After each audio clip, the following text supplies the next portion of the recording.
Can you take black's rooks? White is winning here, but you must find the best moves, and first off, if you want to take the rooks, you need to find a way to separate them because they are defending each other here, and very simply, with your own two rooks and your king, you have no way of doing that directly, so instead of focusing on the rooks first, let's actually focus on their king, because that's the only place where we can really make any progress. Now, what do we do against our king? Well, we can play rook up to d8 check here, but black will simply move away, and we can keep checking them like this, but they're just going to keep running. We're not making any progress whatsoever here. This is just a draw. However, where we can make progress is by going the other way. Rook to e3 check here and rook to e1 both look very promising, so I'll give you a hint. One of these moves here is still a draw, but the other is going to give you the win. Which one is it and why? Well, let me show you. Let's take a look at rook to e3 check first.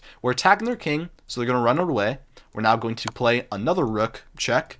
They're going to keep running, and we're eventually going to corner them on the side of the board here. Now, this is almost a ladder checkmate, but not quite, because black can block. And now what are we going to do? Well, if we simply trade here, black just takes back and we have really nothing. This is just a dead draw. However, we can play a very interesting move here, rook over to h3 check. Now, what is going on here? Well, first off, if black ignores us, if they move their king, then we're simply going to take an h2 here. We're simply going to win a rook. Of course, this is completely winning. So what will black do instead? Well, they can try capturing us, at which point you take back. And now look.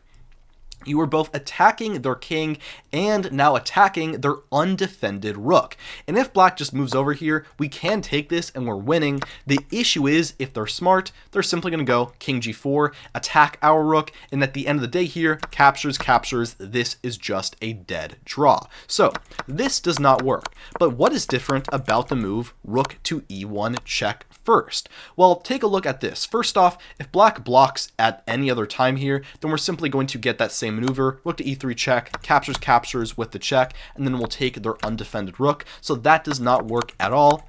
But if we keep going here, like in the other line, the difference is if we go all the way to the side of the board, in this time, this actually is just straight up checkmate because black cannot block. That means they must block on this move, and because their king is one square farther, when we go through that exact same sequence after captures, their king is simply too far. They move, we capture, and we're completely winning.